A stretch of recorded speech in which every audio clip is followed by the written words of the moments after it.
이 짐 여기 두시면 안 됩니다. 지금 바로 정리해 주시죠. 로비 매니저의 말에 최자영은 믿을 수 없다는 얼굴로 주변을 둘러봤다. 아무도 그녀를 도와주지 않았다. 벽에 걸려있던 자영의 초상화는 이미 철거된 뒤였다. 누구도 한때 여왕이라 불리던 그녀를 기억해 주지 않았다.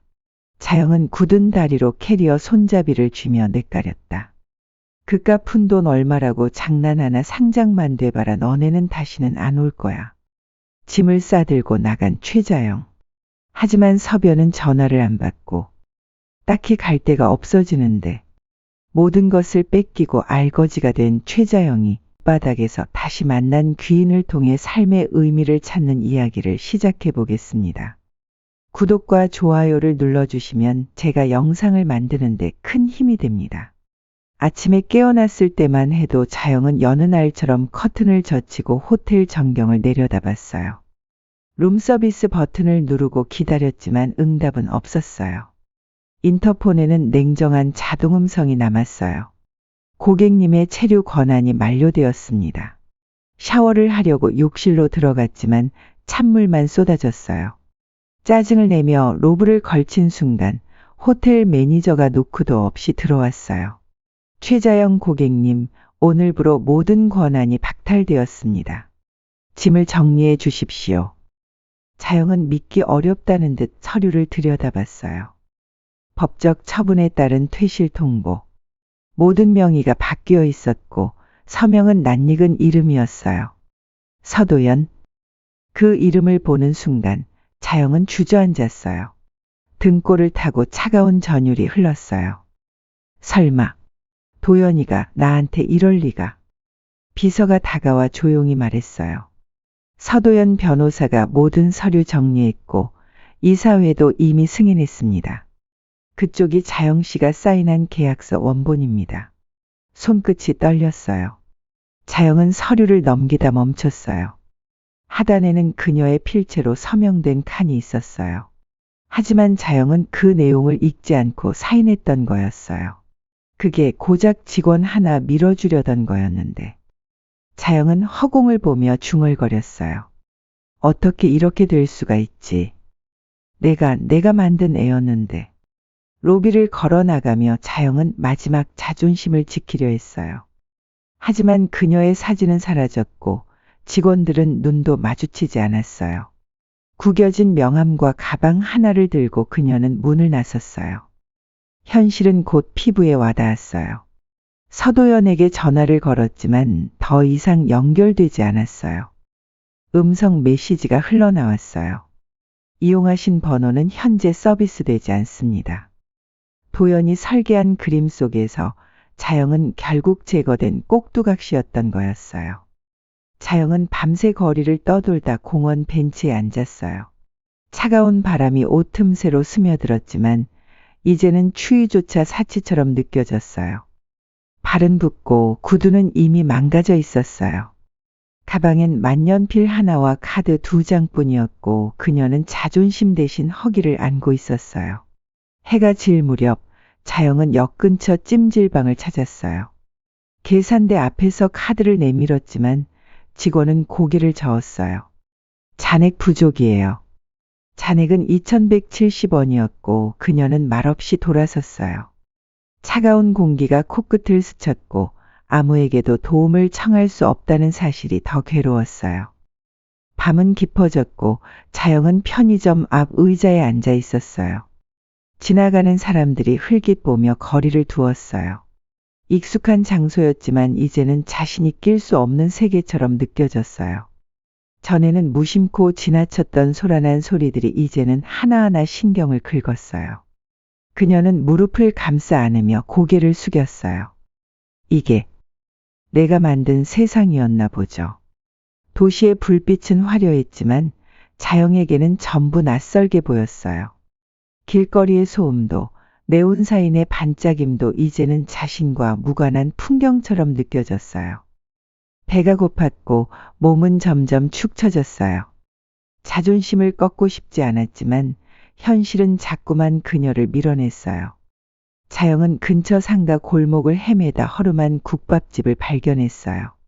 문 앞에서 몇 번을 망설이다 조심스레 안으로 들어섰어요. 혹시 잠깐 앉아도 될까요? 그녀의 목소리는 거의 들리지 않을 만큼 작았고 주인은 대꾸도 없이 쳐다보기만 했어요. 다행히 주인은 한 그릇을 내주었고 자영은 허겁지겁 국밥을 떠먹었어요. 혀를 데일 만큼 뜨거웠지만 그 온도조차 감사했어요. 눈가가 뜨거워졌고 자영은 고개를 숙였어요. 그릇 안에 무김치가 눈물과 섞여 흐릿하게 보였어요. 식사를 마친 뒤 자영은 조용히 일어섰어요. 주인에게 꾸벅 인사를 하며 감사합니다. 정말 감사합니다. 라고 말했어요. 하지만 지갑 속엔 더 이상 현금도 쓸 수 있는 카드도 남아있지 않았어요. 가게 문을 나서자 찬바람이 다시 그녀의 어깨를 덮었어요. 그날 밤 자영은 다시 거리를 헤매다 폐건물 옆 골목에서 웅크리고 잠을 청했어요. 지나가는 고양이 울음소리와 쓰레기 봉투에서 풍기는 냄새조차 익숙하게 느껴졌어요. 그녀는 얇은 외투 하나로 몸을 감싸며 눈을 감았어요. 이렇게라도 살아야겠죠. 일단은. 제이는 엄마와 연락이 되지 않는다는 사실에 처음엔 잠시 당황했어요. 하지만 하루가 지나고 이틀이 지나도 아무 소식이 없자 공포가 엄습해왔어요. 평소 꼼꼼하고 철두철미하던 엄마가 이렇게 연락을 끊을 리 없었어요. 그녀는 불길한 예감 속에서 자꾸만 휴대폰 화면을 들여다봤고 메시지 하나하나를 다시 읽으며 마음을 다잡았어요. 그날 밤 제이는 전화기를 꼭 아는 채 잠이 들었어요. 도윤은 제인의 불안함을 감지하고 말없이 그녀의 곁을 지켰어요. 두 사람은 함께 자영의 단골 카페, 병원, 거래처를 찾아다녔어요. 하지만 자영은 어디에도 없었고 사람들은 그녀의 갑작스러운 몰락을 이야기하며 입을 모았어요. 제인은 점점 말이 줄었고 도윤의 눈에도 피로와 슬픔이 겹쳐 보였어요. 두 사람의 대화는 끊기고 집안엔 차가운 공기만 맴돌았어요. 제인은 지도를 펼쳐들고 무작정 걸었어요.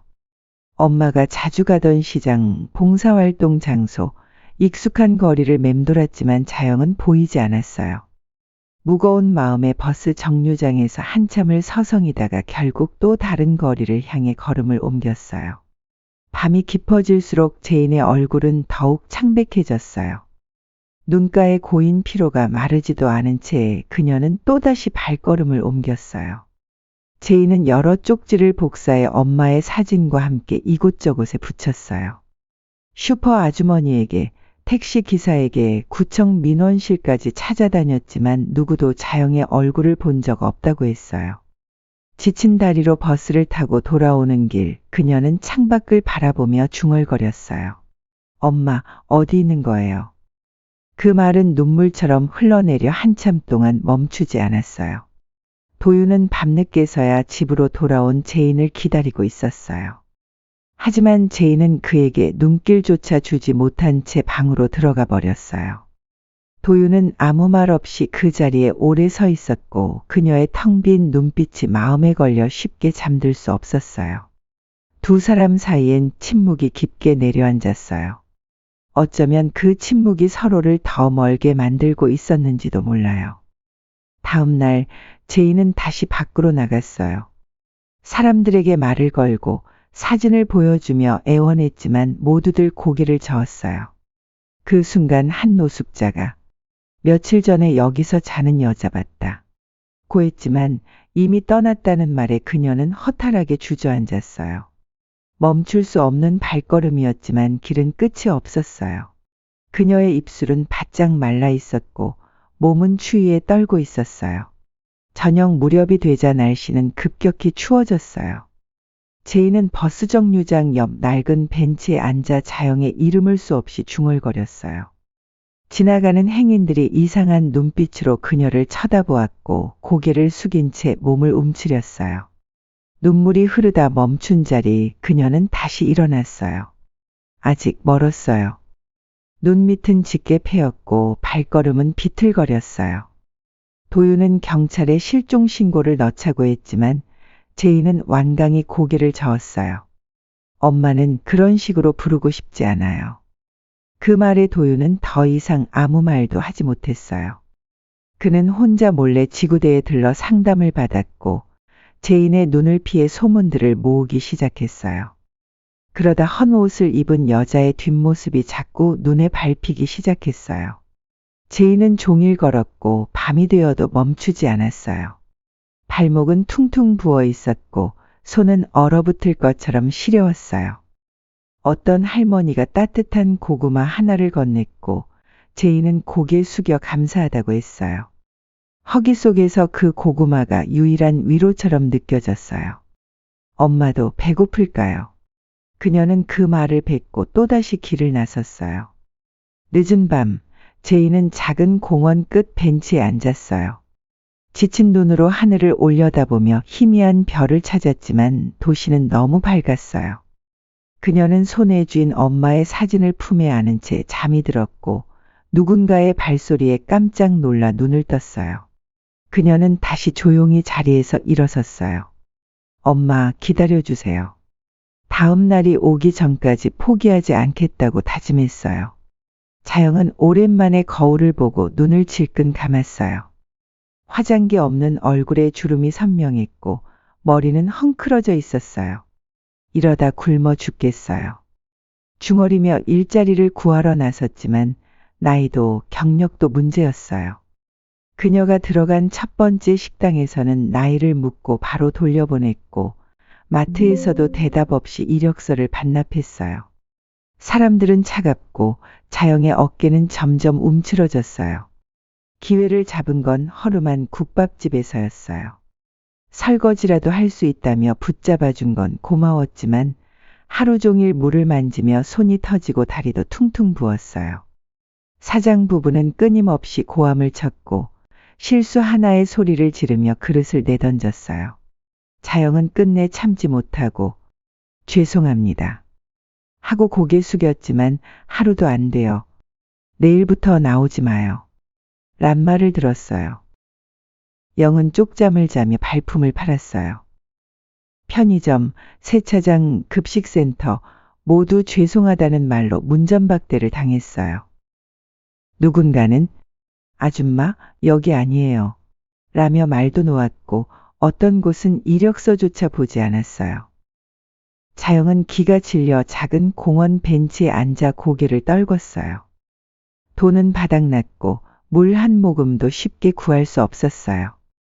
저녁 무렵 자영은 지하철역 출구 근처에서 쓰레기 봉투 옆에 놓인 반쯤 먹다 남은 빵을 발견했어요.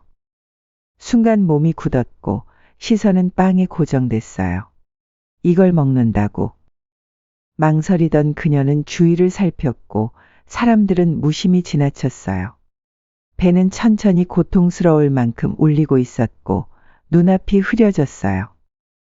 그녀는 결국 그 빵을 손에 쥐었어요. 빵을 몇 입 베어 물던 자영은 갑작스레 눈앞이 흐려지고 세상이 돌기 시작했어요. 다리가 풀리며 그대로 바닥에 쓰러졌고 사람들이 놀라서 쳐다보았지만 아무도 다가오지 않았어요. 차가운 시멘트 바닥 위에서 그녀는 숨을 헐떡였고 그때 한 여인이 다급히 다가와 자영을 흔들었어요. 아줌마, 정신 차리세요.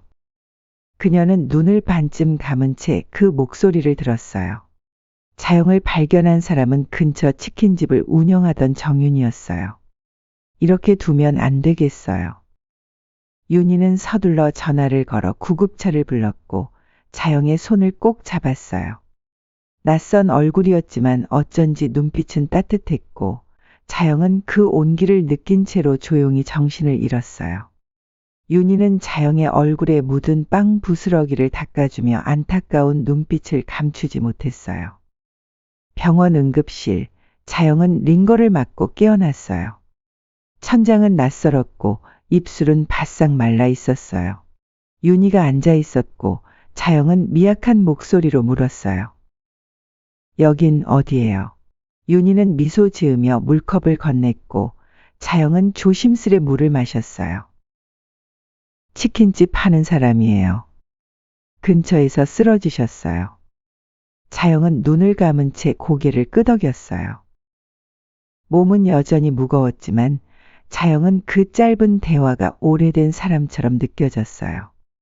윤희는 자영이 편히 쉴 수 있도록 담요를 덮어주었고 의사에게 입원 절차를 묻는 모습도 다정했어요. 자영은 오랜만에 인간적인 온기를 느끼며 천천히 감정이 북받쳐 올랐어요. 하지만 감정은 아직 말로 꺼내기 어려웠고 그녀는 침묵 속에 눈을 감았어요. 입원한 첫날 밤, 자영은 병실 불빛 아래 홀로 깨어 있었어요. 자신의 몰락이 꿈만 같았고 단 하루 만에 쓰러질 줄은 몰랐어요. 나는 왜 이렇게 된 걸까? 자책이 파도처럼 밀려왔고 손등에 꽂힌 링거 바늘을 보며 눈물이 차올랐어요.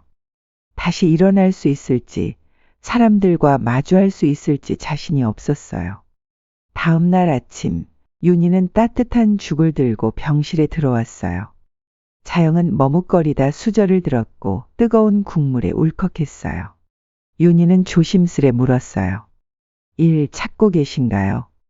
자영은 고개를 끄덕였고 윤희는 미소 지으며 말했어요.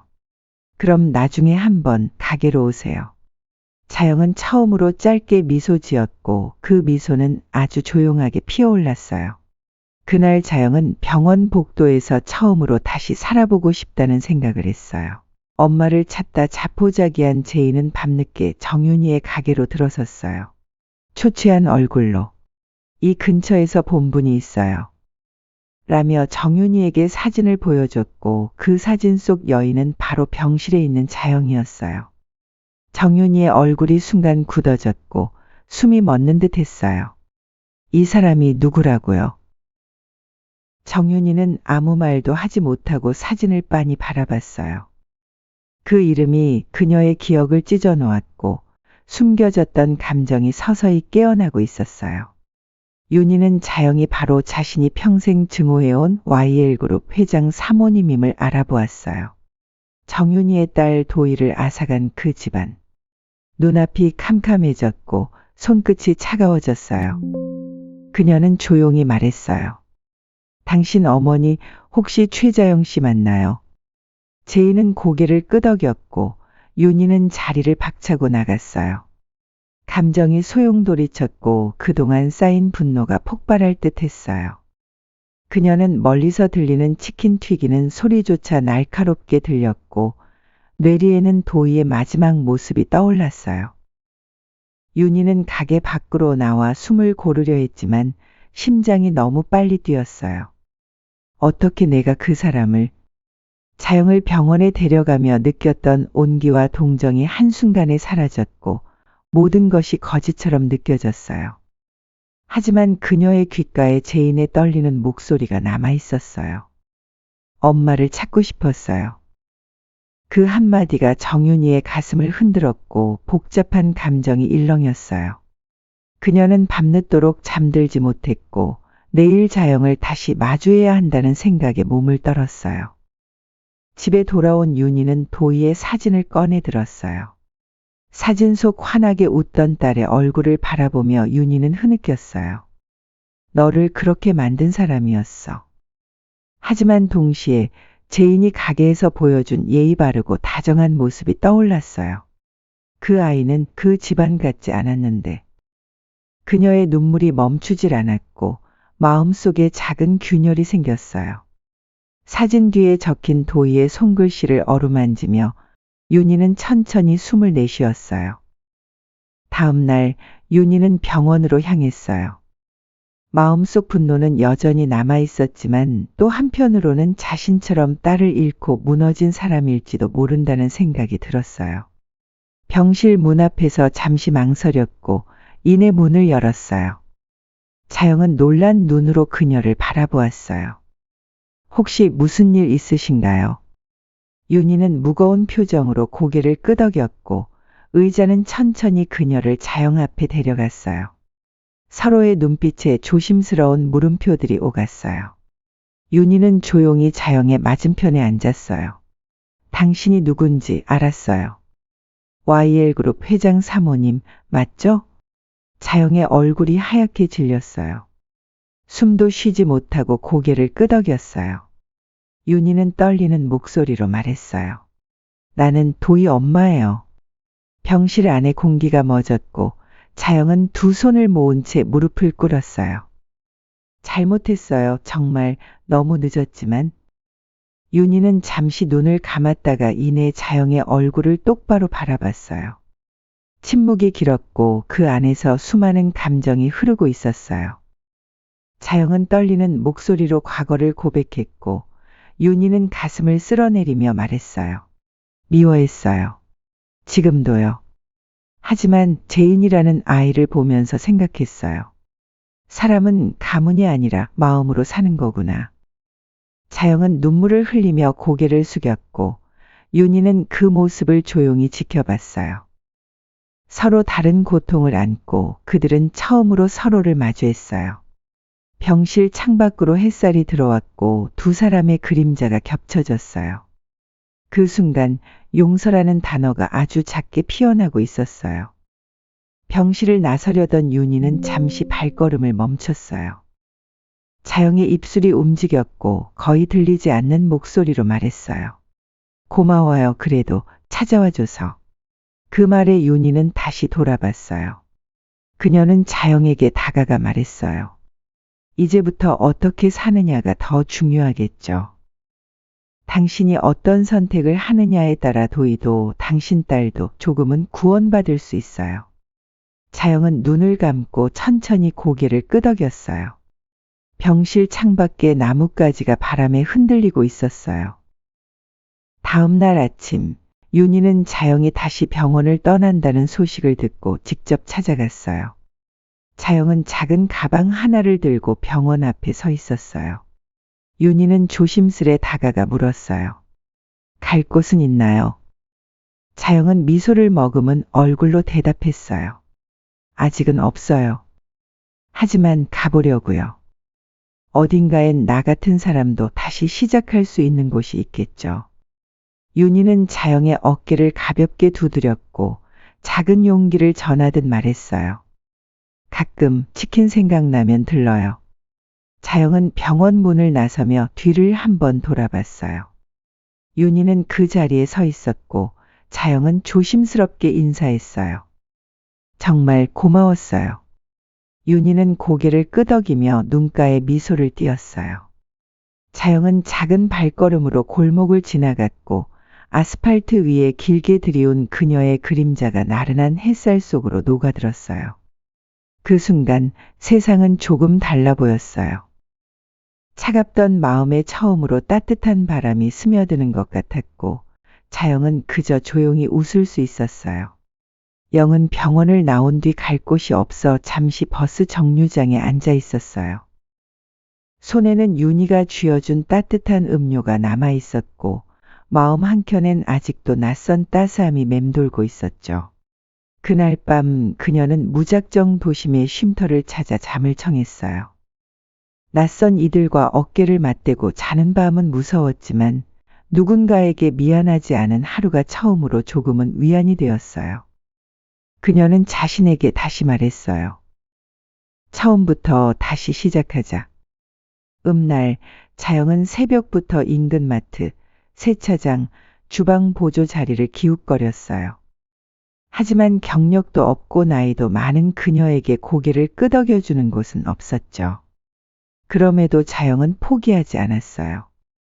내가 어떤 사람인지 이제부터 보여주면 되죠. 그녀는 작게 중얼이며 발걸음을 옮겼어요. 손에 쥔 작은 노트에 적힌 곳들을 하나하나 찾아가며 구겨진 명함 한 장, 찢어진 구인 전단 하나에도 집중했어요. 그렇게 며칠이 흐른 어느 날 자영은 정윤이의 보람치킨 가게 앞을 지나쳤어요. 안에서 환하게 웃고 있는 직원의 모습이 보여서 발걸음을 멈췄어요. 그 웃음이 문득 자신에게 큰 위안이 되었음을 깨달았죠. 정윤이도 자영을 발견했어요. 두 사람은 잠시 눈을 마주쳤고 윤희는 작게 고개를 끄덕였어요. 자영은 문 앞에서 주저했지만 이내 용기를 내어 들어섰어요. 이곳이라면 나도 다시 웃을 수 있을까요? 자영은 정중히 허리를 숙이며 말했어요. 일 도와드릴 수 있을까요? 정윤이는 잠시 놀란 듯했지만 이내 담담하게 대답했어요. 어려운 일인데 괜찮겠어요. 자영은 망설임 없이 고개를 끄덕였고 그날부터 보람치킨의 하루가 시작되었어요. 밀가루와 기름 냄새, 튀김옷을 입히는 손놀림까지 모두가 낯설었지만 자영은 정성껏 닦고 접고 메모하며 하나씩 배워나갔어요. 그녀의 손끝에는 어느새 진심이 담겨 있었어요. 하지만 처음부터 순탄하진 않았어요.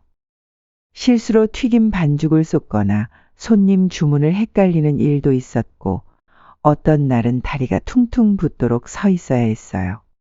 정윤이는 그럴 때마다 조용히 옆에서 다시 알려주었고 직원은 사장님보다 빠르세요. 라며 웃으며 도와줬어요. 자영은 그 웃음에 자꾸 눈물이 났어요.